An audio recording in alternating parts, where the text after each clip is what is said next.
This is David Hoffman, and this is my precedent report for the Boston Common. Basically, I'm just going to go over some of the pictures in my report and try to clarify some of the different points that I try to make in my report.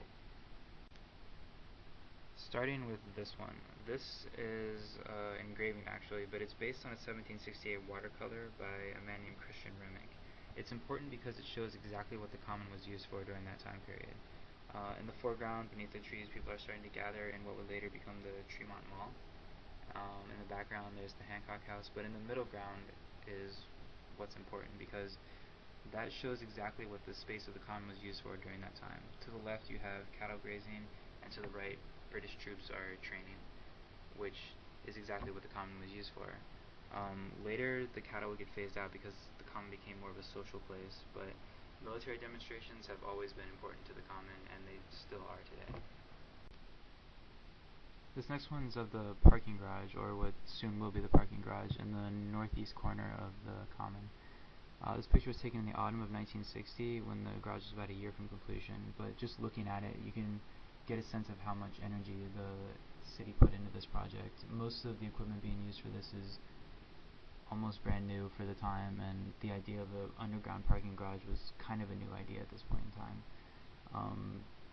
Regardless, most of the work that they did had to be repaired in 1992, and they had to shut the garage down for almost 3 years just to fix the problems caused by this construction.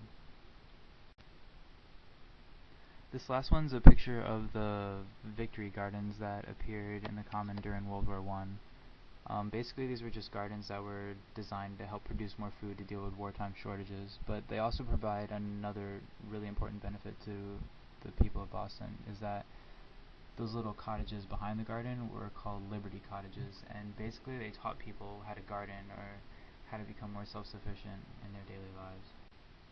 And I think that really accurately portrays the relationship between the Boston Common and the people of Boston.